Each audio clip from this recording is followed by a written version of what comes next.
Hello everyone, and welcome to Unqualified Adults with Dice, the mostly LGBTQ actual play podcast where our first campaign will drop us right into Curse of Strahd. This is Session 0. We'll be going over our character backstories. If you want to jump right into the actual game and come back to listen to us later, then go ahead and listen to our episode 1 that is up right now. My name is Chaz. I'm playing God. One interesting fact about myself is I'm allergic to almonds, but I still eat them. Hi, my name is Ash. Fun fact about me is I am a black belt in karate and I teach on the weekends. A half-orc fighter by the name of Zenemi Dulce. Zen for short, if you guys have trouble remembering it. And I'm doing the subclass of an Echo Knight, which is generally founded in the Kryn dynasty. So like if you've ever watched Critical Role with like the Jorhassian area. So I can adjust the backstory to connect with the characters more because it may be you guys might be from entirely different continents. So we'll figure it out. But she's a soldier and possibly works as a mercenary. Perfect. Fantastic. All right. Annabelle? I am Annabelle, and one interesting thing about me is that I just like to read Wikipedia for 3 hours and just learn random stuff. Alright, well, I am playing a Yanti Pureblood, which is a snake person. Her name is Estelle Osta. She is kind of angry at her people in general because they are not nice people.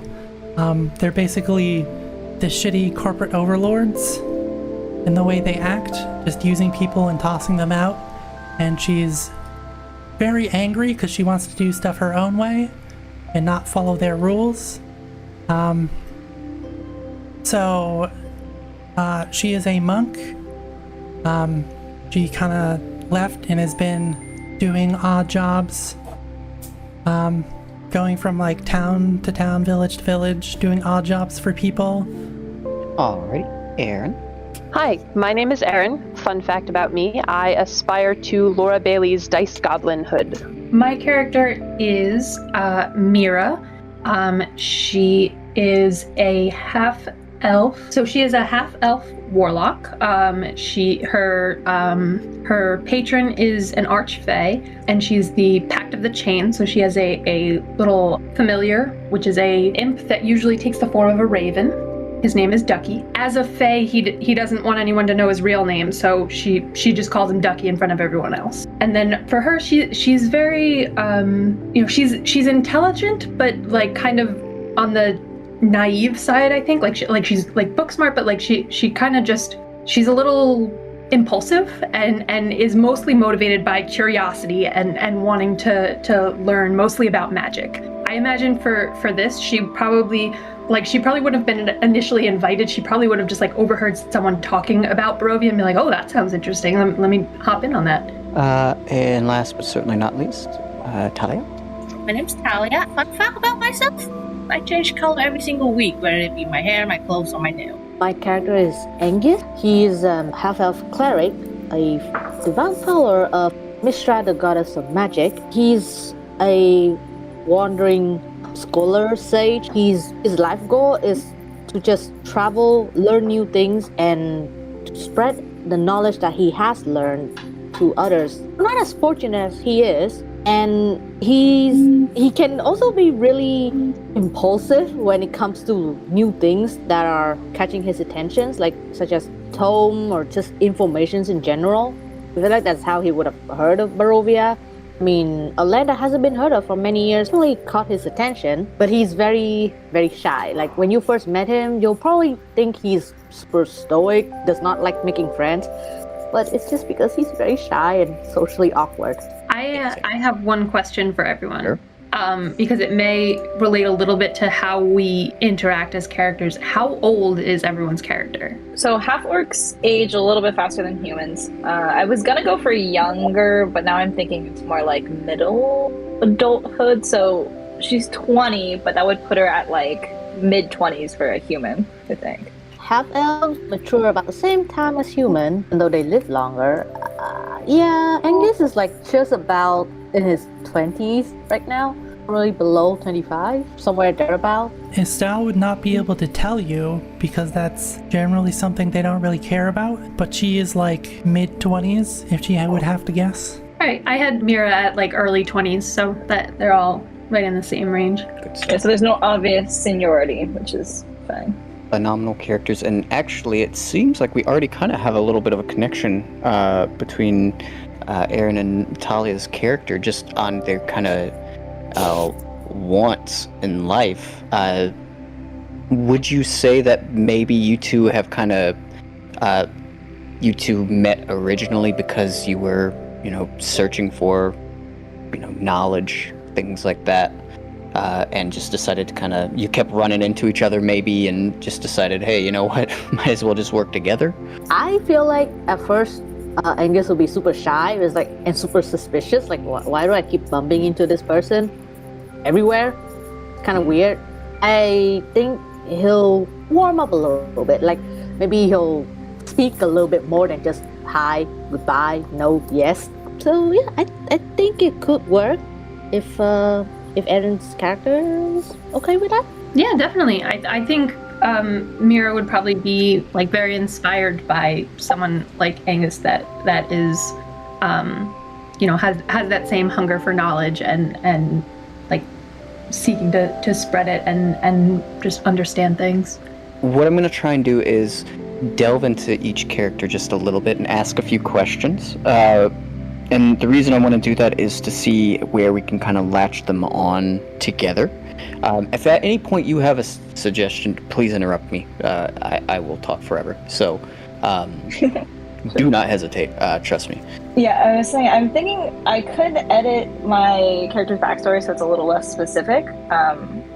It's just the Echo Knight class is weird because it's attached to Dunamancy, which is specific to like a empire. Right. But I don't know. Yeah, what do you think? I was actually gonna ask you about that myself because it is so specific. What I was thinking is that we could rework it so that instead of it being solely attached to that kingdom, which is cool flavor-wise, it may not necessarily fit within the world. So I don't know. What do you think that within your background, not just taking out the kingdom's names and all that, what in your background would cause you to be able to have the power to create an echo like you do? What do you think would have started that? If we're sticking to the general content, then instead of being saved by like a specific battalion of soldiers, we can do something like maybe a mercenary who's well versed in like Dunamancy and basically saves her and then takes her in and trains her. That's and then cool. she ends up in the mercenary lifestyle. I think that'd be the easiest to do. And that kind of brings in an interesting aspect because Dunamancy is obviously like a foreign thing on Sword Coast. Right. Like it's not so you just happened upon like a foreigner who decided to teach you his ways, and you're like one of the maybe handful of people who could actually do this. Annabelle, with your Yuan-Ti. So what was the catalyst that drove your character to kind of switch? And before I get started on all of this, if there's anything that you don't want me revealing about your character that I don't already know not to reveal, please let me know, because I don't want to just let the cat out of the bag and whatnot. Technically speaking, when you go into character, you're not really supposed to metagame. If somebody's not supposed to know that, you're supposed to pretend like you don't, but it is harder to do that, I understand. So if at any point you're like, oh my god, please don't say this, just let me know. We'll talk in private. I really only have like one thing that's like in my backstory, but if it's like somebody asked her about it, she would definitely just tell them because like secrets kind of aren't a thing because they kind of just speak their mind and are very abrasive and upfront and blunt. So she wouldn't really like go around telling people. But if someone would be like, "Why are you here?" You're like, "Well, I saw this dude," and she would just tell them. Okay. So I would imagine, because most characters' interactions with Yuan-Ti are not pleasant. So I'm sure your background would probably pique somebody's interest. So if it's okay with you, cause you to have such a radical shift in thought process from your other yuan-ti. Okay, so this is going to be kind of cliche because this is parent trauma, but I think it actually really fits with her like change of heart, just because the race is generally people who are assholes. Basically, you know, she was just a normal yuan-ti for a while, and then she decided that, you know, she wanted to try to do things like her way because she thinks she could get stuff done and like reuse these people and just instead of just burning the bridge after one try. And her parents were not very fond of that. That's not how you behave as a yuan-ti. And basically, it's a bunch of things like that that have culminated over the years to the point where her parents were basically trying to sabotage the things she was doing because people know who her parents are because they're probably the only yuan-ti here and they're very scary, intimidating, and people think they're assholes. So they ended up just trying to sabotage all the stuff that she's trying to put effort into and try to do different than her parents, instead of just like demanding people help her, doing one or two things from them so that she knows that they'll have to do something for her so she can hold it over her, instead of just being rude and forcing people to do stuff for her. And then eventually it comes to her holding out that maybe she could like change the situation, or that like her parents will see what she's doing and understand that they're doing the same goal but from different angles. Obviously it doesn't happen, and the breaking point for her is when one day her parents just start telling her that insulting her, saying that she's like betraying her bloodline and like a mistake to the purebloods, and that she's weak, and basically just like disowning her. So she's basically been cast out. Basically been cast out by her parents. The people where she lives necessarily don't want her to stick around either because they also wish her parents would leave, but they cannot get them to leave. So she basically took that as a hint as fuck this place, I'm leaving and I'm gonna go do my own thing somewhere else where people don't know who I am yet. Now, how did you become a monk? I have some ideas down, but I haven't really fleshed that part out. I'm glad that's kind of the case because I would like to work with you more in private on that because I have an idea for that. But obviously, if you have something else for your character that supersedes anything. Like the basic steps that you would assume as someone to like start in a different town and try to do things their own way, even though they might be, you know, rude and unwelcome there still, but nothing like very specific. Yeah, if you don't mind, I'll circle back with you to kind of work on that portion, because I do have an idea, and you can take it. You are not again not going to hurt my feelings, but it might be an interesting little twist that can be utilized. With that being said, how would you say you met Ash's character? This would be the case that she, given her race and how their people behave, she would still have like one or two friends back from where she was living that like understand that she was trying to like change and putting in an effort even though it really wasn't doing much. So she does have some friends that like occasionally she would get letters from them, and through that chain they would like be visiting a town and be like, oh, they're having this problem, and then she'd be like, okay, well, you know, maybe I can do something, instead of just wandering into a town and just asking people if they need help. She would be like, okay, there's like an actual problem here. So she would probably show up and be asking around about the issue. Okay. Yeah, that makes sense. So she would be kind of directed, but not know that's why she was being directed. Like, oh, like there was a separate problem in this town or wherever this area that they are in. And she goes there to solve a separate issue, but then they're like, oh, you're here to help? Here, this is urgent, like we're trying to get people, like kind of thing. Because when I read the letter, that's kind of the like vibe I'm getting. I don't know if that's totally incorrect, but more of just like odd jobs hook, basically. Trying to get anyone who will take this job to come help them because it's a dire situation. Sure. And they don't necessarily want to waste time looking for a specialist. They just need people to come in and help. Sense. Yeah, now, to kind of turn it back to you, Ash. This mercenary group, what's it like? I What's didn't their motivations? have a general idea, but I want to say that she likes, ideas of kind of loyalty and protecting others. So hopefully it's kind of a mercenary band that balances both wealth, like treasure and adventure, with an actual purpose. So helping others and, cleaning out dangerous areas and things like that. What's the name of this mercenary band? I didn't have one, so I don't know if you have an idea. I left it vague on purpose. I wasn't sure if there are actual mercenary bands, so there are, but really and truthfully, it can be anything. I know if anybody is a fan of dark anime, the Band of the Hawk is a crowd favorite. You could name it, anything, the horseshoes or whatever fits your fancy.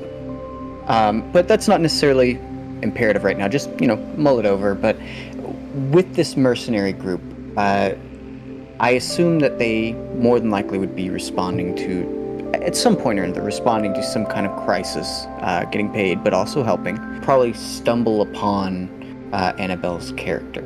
And I apologize, I'm saying Annabelle's character and Ash's character. I'm still getting used to the names. Eventually, it'll just be your name. And I imagine Annabelle, from what you've told me, you'd probably try and help just because that seems like your character. Would this be something that the mercenary band would respect and possibly try to invite Annabelle's character in as such into their fold? Or would it be not necessarily that, but maybe you met her in some kind of capacity? What do you think would be the best resolution? I think the idea could be, in a way, like outsourcing for extra bodies, but also as like an audition to recruitment in a way. So probationary period. Scoping out potential members, but also getting extra help for like a bigger job. If Annabelle's character, I missed the name. I was writing the backstory. It's Estelle, right? Estelle, Annabelle? yeah. Estelle, yes. Okay. Oh, it's still Estelle? Yeah, it's the same name. I didn't change it. Okay, is it Estelle or is it Estelle? Estelle. It took me forever to come up with her name. I was gonna go through that again. No worries. I like it. And I think that maybe, obviously, she would very much stand out. And that if they are responding to something, that she would obviously doesn't really consider herself a mercenary. If they're like, oh, there's this thing and there's like a call for mercenaries to come, she would probably check it out, and she would obviously stand out among these other people. I think maybe I feel like that's a good thread right there, because being a half-orc, you kind of stand out yourself, right? Right. And trying to like piggyback off of like the Rachel thing, knowing that generally they're not nice people, but they get shit done. Mm-hmm. So I think they would begrudgingly ask Estelle to come help them.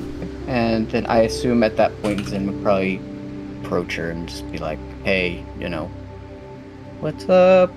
And just, I guess, kind of have some form of relationship build from It's there. like, I'm sure it would start as kind of like a working relationship, like, oh, I recognize that person, we're on the job together type of thing. So it's professional to start. I'm going to come back to this. I do want everybody to be kind of roped in together. And that I want to move over back to Aaron and Talia here. When it comes to how you met, what happened when you first met that really made you wary of each other? Like, when you first met each other, obviously you guys are, searching for the same thing, right? I assume in your field, knowledge is coveted, right? You don't, a lot of people try and, blackmail you, I assume, and, hold things over your head to, try and get a tit for tat, essentially. So when you first met, what were you guys doing? And why were you so wary of each other? What kind of happened during that time period that made you wary, but then kind of calmed down after a while?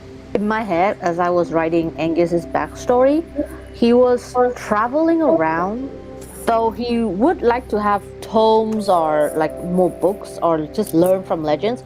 He was actually probably exploring some type of ancient ruins, not searching for like gold and riches, but any sort of ruined murals or any ancient knowledge that was left there, or even just a journal of what has happened here.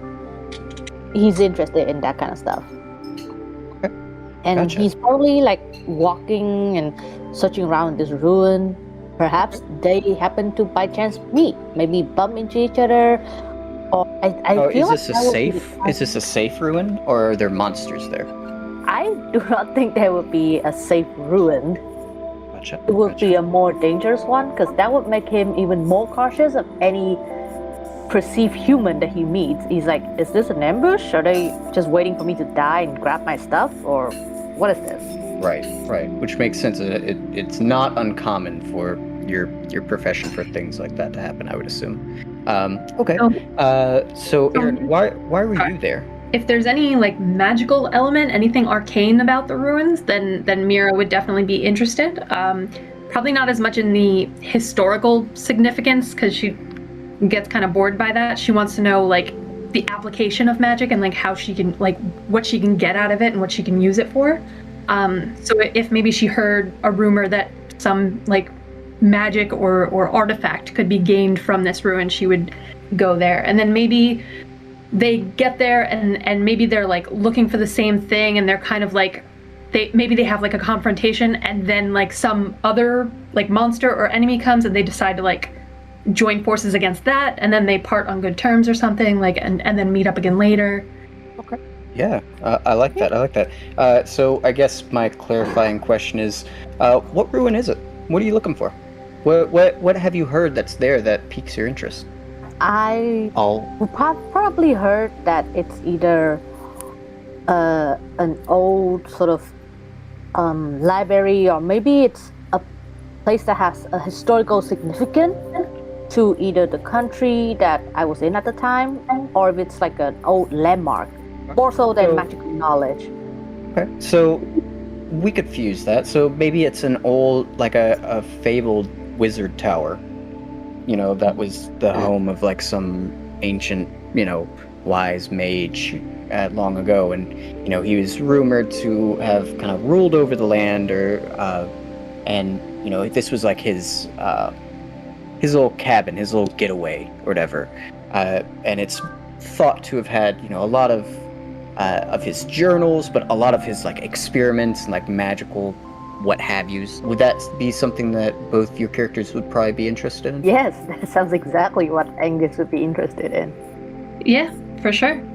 And that would make sense too, because like maybe they got there and like maybe they're like afraid that the other is out for the same thing that they are, and then they get in this like altercation with whatever monsters they face or whatever, and then they realize that like Angus wants the books, Mira wants, I don't know, some like artifact of some kind. They both take what they want and leave.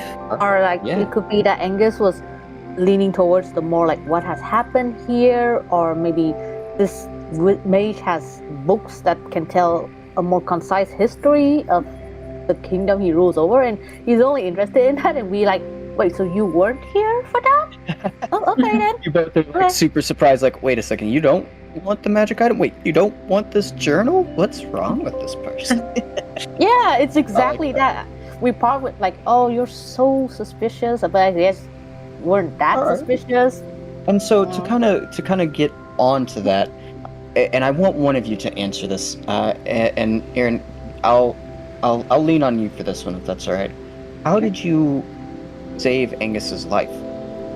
And it doesn't necessarily have to be here. It can be at any point, that you've met. Because you, oddly enough, just keep running into each other. Look at what I'm actually capable of and see what I would do. It doesn't have to be in battle. Like, you could just save me from a choking hazard. You could do the Heimlich maneuver. Yeah. Also, I'm a noble and I have pretty high charisma. Maybe I like talked his way out of like a bad situation. Like maybe he was like looking somewhere he wasn't supposed to, and I came in and I was like, oh no, he's fine. He's with me, and then I like get him out of trouble that way. You know, that's very on point considering my 10 charisma. Yeah. But that's only because I'm a half elf. Because I have 8 in reality. You get by on your dashing good looks, but when you start talking, it's kind of like, oh. It's so bad. I'm so blunt, or either that or I don't answer because I'm too shy. Right. Okay. All right. So how about this? How about you say, you've run into each other a few times before, and at this point it's kind of like a running joke. But at this point, you guys aren't actually delving into any ruins. Natalia, Angus may have heard that there was some kind of a library in a town that Aaron, that you're familiar with, that you have ties to, being a noble. The library itself is kind of closed off. It's not something that people can just like go in and check out a book. It's very much for a particular set of people. But Angus, I imagine that your true lust for knowledge kind of makes you not see reason, and you kind of sneak in but get caught. Oh yeah, clank. Yeah, exactly. And then I guess Aaron, your character just happens to see. It's almost like you guys make eye contact, and you're like, "Really? Really? What are you doing this time?" And then basically help get out of whatever trouble, because it is a capital crime to go into this library. It's like a mage's library. It has a whole bunch of historical tomes, so that's what interests you. But it is very much not something for the public. And I think it's also emphasis like from that moment on, Angus is like, oh, you can talk for me. I was just gonna say, I feel like Mira maybe doesn't have the like patience to sit through reading a book, so maybe she'll turn to like down the line and be like, could you just like read this and summarize it for me? Let me know like the main points, kind of thing. Yeah, and that's a pretty good mesh, because obviously Angus is gonna have, by reading these historical novels, the historical journals, he's gonna know like, hey, there's gonna be like a really super secret cool magic item over here. Why don't we go together? And I guess after a time, you guys just kind of naturally form this kind of bond. Dungeon dive, ruin, delve, whatever you want to call it. It would actually be a really nice sort of transgression from me being so lonely all the time, but used to like just me and my books. That's all I need in life. To me and my books, and okay, maybe this one too. I'm gonna move back to Ash and Annabelle here. At this point, and I do love Band of Shadows. That's beautiful. I love it. Now I picked it out of a randomizer. That randomizer is on point. Okay, so at this point, it can be safely said you're part of the Band of Shadows, and Annabelle Estal is tentatively part of it. What made you part ways, both of you together at the same time? What made you both part ways with the Band of Shadows suddenly? I mean, if anything, it could be an intriguing mission that like the mercenary group doesn't necessarily want to commit resources to. I like that. But they're not going to stop members from pursuing their own interests. I like that. Okay. I think, go ahead. This is also certainly another case of Estelle wants to do things her way, and they told her no once, and she was just like, okay, that's fine, and she just left because she is very stubborn. Right.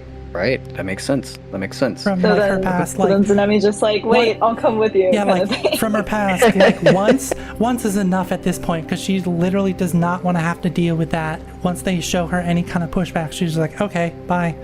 So it's safe to say your character is chaotic good, right? Yes.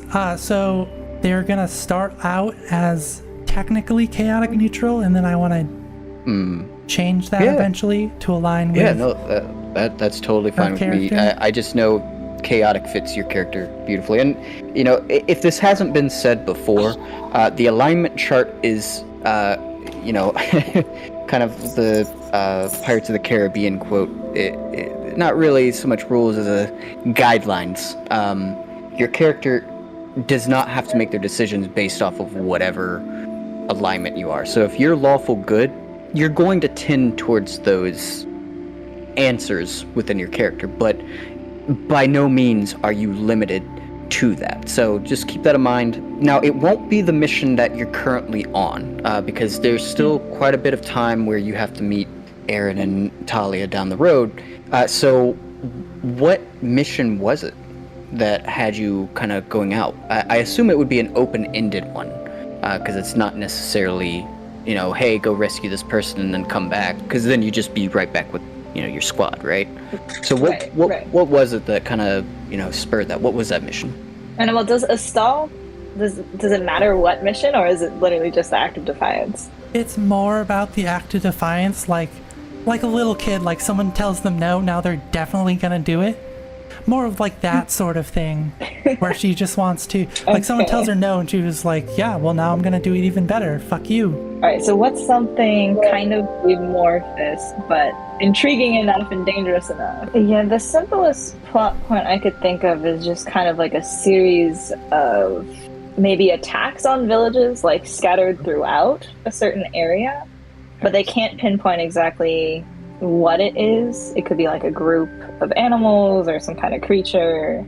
Like there's just not enough information or evidence for the mercenary group to devote like their whole time to it, I guess. Right. Even though they are a good aligned group, would you say that if they are these small villages, maybe the villages wouldn't be able to pay the mercenary group? And even though that they are very much good, you know, they do have bills to pay. You know, they have mouth, can't just, you know, put out every fire in the land. So would you say maybe that's the case, that they're just like, hey, we can't do it, but your heart kind of tore in half and you're like, you know what, I'm going to do that?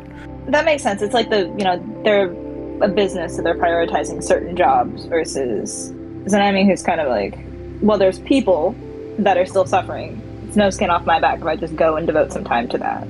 Yeah, so you're going to this collection of maybe small villages to kind of figure out what is attacking and, you know, slaughtering these people, if you will. With that being said, how did you come across Mira and Angus? So they like ruins, right? Is that the consensus? I think that might be. Yeah, that's fair to say. Then it could be as simple as, you know, we tracked down whatever's causing this to some kind of ancient ruins, and they just happen to be there investigating or something. Now, I'll leave this up to all of you.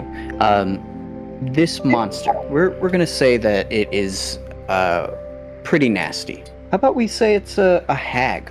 So, I guess to add a little bit more detail and color to the idea, let's say that maybe this hag has been stealing children, because that's what hags do, right? And obviously that's going to, you know, piss both of you off. So clearly that's what kind of sparks this, I don't give a damn, I'm going to go help. Why would you want to hunt down a hag? Why would you, not necessarily even hunt it, just why would you want to find or stumble across a hag? For me, with the Archfey pact thing that I got, maybe she's like an enemy of my patron. Like they're like, I like that. She like pissed him off somehow, so he told me to like take her out. Would Angus just follow, or would there be a reason outside of that? I feel like at that point, after they must have had like traveling together for a while, yeah, he would follow. But now, also partly because it's a ruin and there's definitely gonna be something in it. He might not have encountered a hag before, and there it goes again. You know, if he sees a demon, he'd run towards it, not away, because he wants to look really close. Like, what are all your details? A little bit crazy when it comes to new things. A little unhinged. Who got there first? I'll leave this open to everybody. Who got there first? Which group got there first? I would say Mira would, but Mira has her pact, her god basically telling her what she's hunting and where to go, so she doesn't have to figure that out. I would argue Mira probably got there first. Would Mira be okay with this? Like, I know you had mentioned that your relationship with your patron is a little strained. Would this be something that she's like, oh yeah, I'm super jazzed for? Or is it something more along the lines of like, well, you know, gotta pay the dues? Generally, anytime, because her the way I see it, her patron doesn't communicate with her directly. Like, she has visions and dreams that she has to interpret. So when she gets something that she feels like she has to pursue, like, she goes and tries to gather as much information about it as possible before acting on what she thinks the patron is asking her to do. So I think she would definitely follow it and like want to investigate the hag, but maybe wouldn't be super quick to attack. Maybe like she would be interested in like hearing the hag's side of things. Okay. Ooh, I like that. Okay. But maybe then like Zen and Asal would come in and be like, oh no, this chick's been stealing kids. And then I'd be like, oh, okay, yeah, no, we can take her. You guys get there, but you're not necessarily there for so much longer before Ash and Annabelle's character. They would really have like more of a direct thing, and ours is, oh, well, we can't devote resources to chasing every problem. We would definitely get there second, because we would have to actually find this thing and like search for it for a while. Cool. So I imagine you guys start trying to kick this hag's ass, right? Annabelle, what did Astal lose during this battle? Are we talking physical? Are we talking like body-wise? Or can it just be like something that was important to them? It can be anything. The only specification that I would give is that it has to be something, it can't be like a memory. You know, it can't be like, I forgot what my favorite sandwich is. It has to be, something that can be touched physically. I could go into specifics and like figure out the specific item later, but I think it would definitely be something that her friends gave her before she left her hometown, because it's hard to get people to like you when everyone just assumes everyone in your race is an asshole. Not like this standard like a racist card, but like there's more judgment up front before you even get to talk to them. So she really like held on to that, and that was something like super special for her. Like knowing that she is making progress with changing the way things are and whatever she's doing. What I'll say, and just stepping in as DM here, is that you guys fight this hag. During the battle, the hag somehow obtains this precious item of yours. As the battle drags on, the hag realizes more and more, oh, I'm not winning this. Oh, I'm in danger. And eventually teleports, plane shifts away, but not before she vows vengeance upon all of you. You guys are just standing there. What makes you guys want to start working together? What is it that, after that fight, makes you guys say, hey, you know what, maybe we're better off sticking together? This one may be a little bit harder to answer, because it with Asal and Zen's kind of commitment to their band, obviously they're going to kind of want to go back, but would you say, and I guess this is a question for you too, would you say that you're a little disillusioned with the band? Are you still... My character, she's loyal to people that she's fought with. So her mentor who saved her, it would have been her previous Orcish tribe if they weren't such dicks. And right. So basically, finding comrades through combat is what she's used to. And yeah, I would say she's disillusioned with the mercenary band. And it wasn't her loyalty to the organization, it was her loyalty to the people in it. So, right. I mean, if they're not... If that friendship is strong enough that it doesn't matter if they're not willing to fight, right?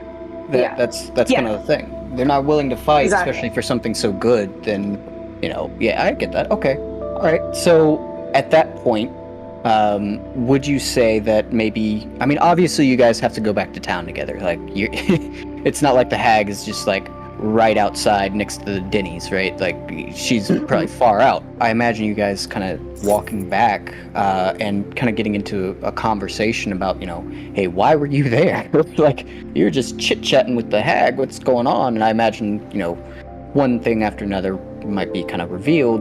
Now, would you say that this is the point in time where you guys are like, hey, why don't we kind of like form a band of our own? Or would you say that maybe that doesn't necessarily happen right now? What do you guys think? Estelle is probably hesitant because she doesn't really bond through battle, because to her that's just like, oh, you're fighting with someone, the least you can do is to not let them die, so that doesn't really have much like significance to her as like a bonding moment. So I don't think she would really jump at that.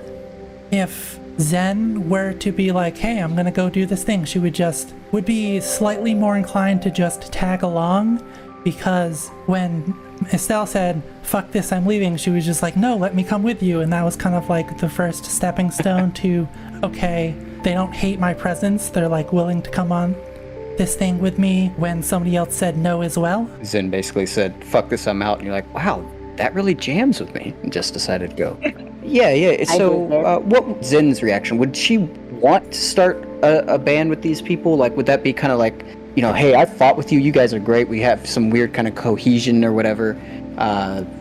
Would she be like kind of the driving force?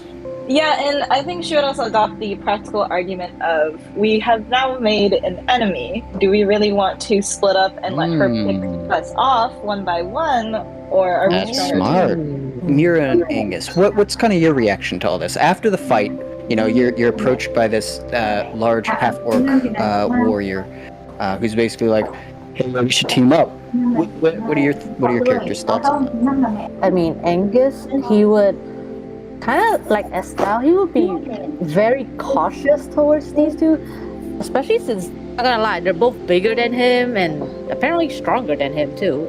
Very wary, and this is after hearing Zen's argument, or well, point about how we made an enemy and she could pick us off one by one. Seems commendable to following them. He would try his best, but you know, more people means even more anxious.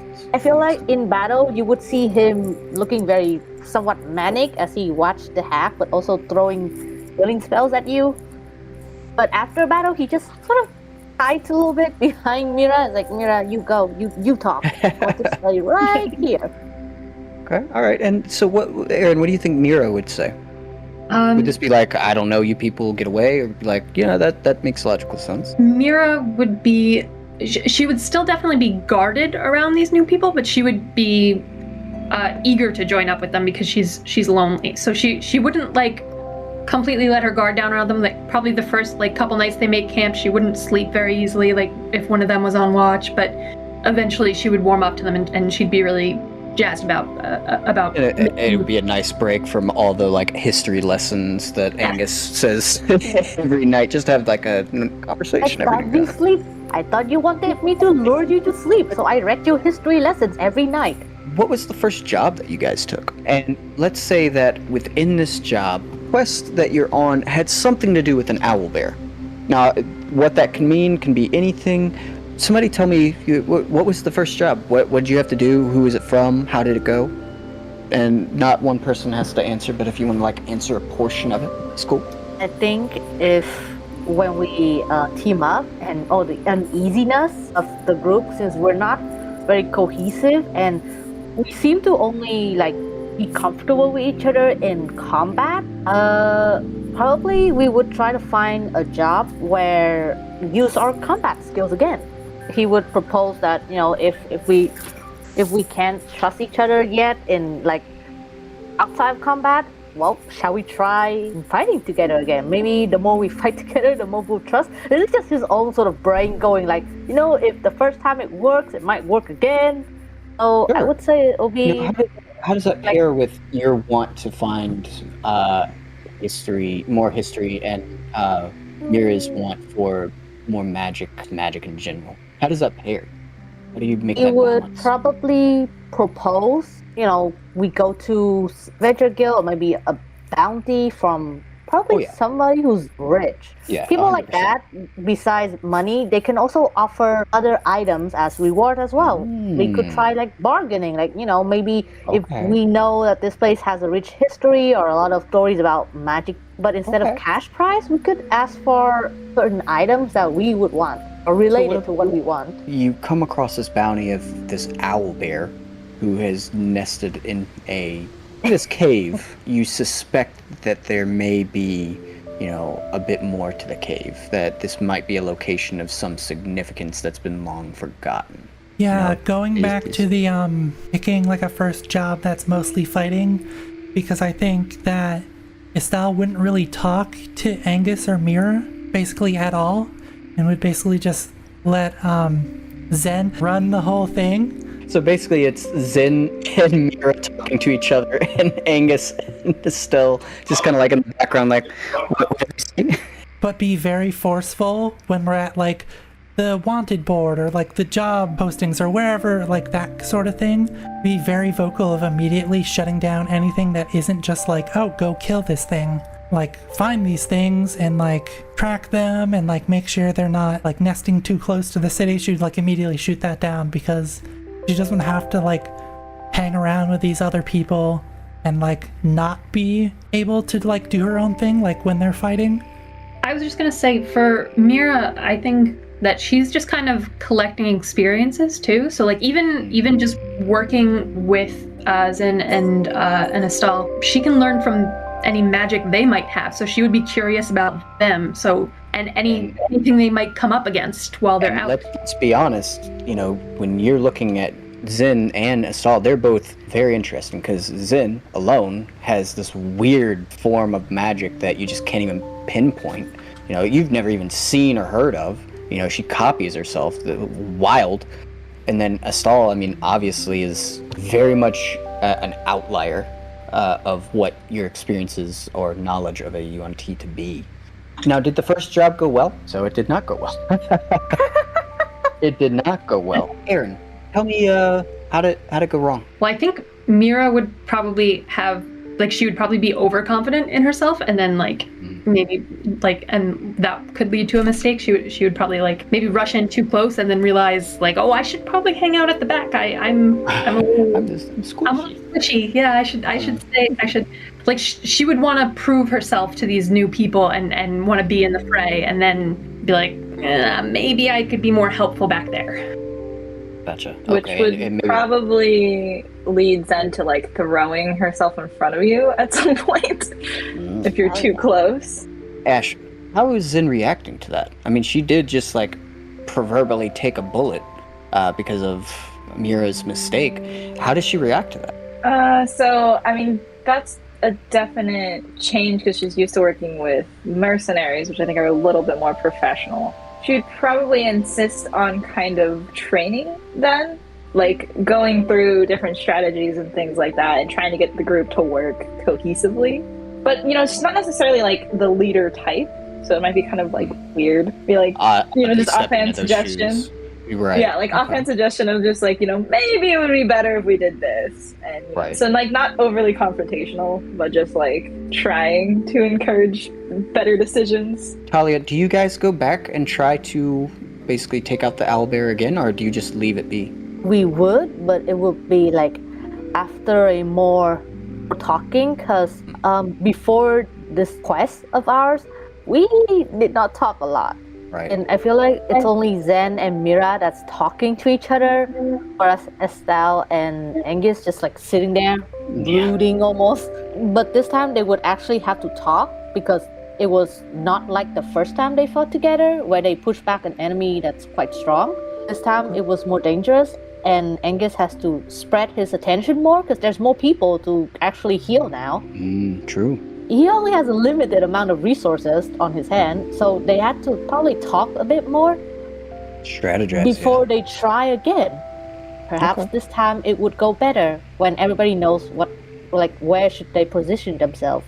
And I think it would. I think if you all do confront the owlbear again, I think it goes much better this time. Just because, you know, you're working together, and I feel like that kind of breaks a little bit of the ice that maybe a lot of you were feeling, and maybe you're a little bit more willing to talk to each other. And Annabelle and Talia, tell me if I'm wrong. Maybe you're still kind of standoffish, but I feel like maybe after really getting into the groove of things and just night after night speaking with each other, even if it's in like grunts and what, you're a little bit more open and comfortable with each other. Would I be right about that? I would think that after this, Estelle would be not more talkative, but more just silent in general. Just silent instead of being kind of the person who they have to like dance around when they talk. It's me and Estelle developing our own sort of silent gesture, like you lift an eyebrow and I'll frown a little bit, and it's like we just have a whole conversation. It's like the bro nod from across the campsite. Yeah. And like the other two are like, what are they doing? And I would like to say that it's just because they're both awkward and don't know how to like talk to each other. dance around, Estelle has kind of come to understand like that they're gonna say stuff that she's not necessarily going to agree with, but it's not, it's less of a like criticism of her and more of them working together instead of just like the pinpoint of the blame, that it's, you know, the group. So they probably don't have to like dance around her. They can kind of just speak more freely, knowing that she's not gonna like be scary and like snap at them. It's not so much that she's more opening up, it's just that the group is more understanding. So now that when she's like not talking, it's not because she's angry or like she disagrees, it's just because she's not talking. Like there's a reason now why she's not talking. I feel like, yeah, and from this, it would also open Angus's world a little bit more than just him, his book, his mom. Mira, it'll open his world a little bit more, that now besides Mira, who he can sort of count on to help him through social situations and talk to him, now there's like Zen, who's really cool, actually. Like deep inside his head, he thinks Zen is really cool. And and it's very dependable with Zen and Estelle in front more, because he's squishy and Mira is squishy. Yeah. And now there's two reliable comrades, and he also really likes Estelle because she's very quiet, but she feels like a more reliable quiet where he can just sit next to her and read books. She's a good listener. Yeah. Probably sometimes they just sit there and read. Yeah, He'll be reading his book. She'll be doing whatever it is she'll do. Like if you say things that might have been like weird or out of context to someone else, she's kind of just like, okay, because she doesn't like really understand that part of like communicating with other people, the aspect of communicating where people are like sharing things they're into. If it would have been awkward for someone else, you can tell Estelle and she'll just like, she won't even notice that was supposed to be like an awkward moment. That's the best, really. I like that. When you go to collect the bounty on this owlbear, you realize that you have to be registered as a mercenary group before you're basically allowed to get your reward, just to, you know, prevent fraud and all that good stuff. But it does require a name. So what is the name of your mercenary band? So names are so hard. You don't necessarily have to come up with it right now. You don't want to be named the stupid people, right? Like, do talk it over.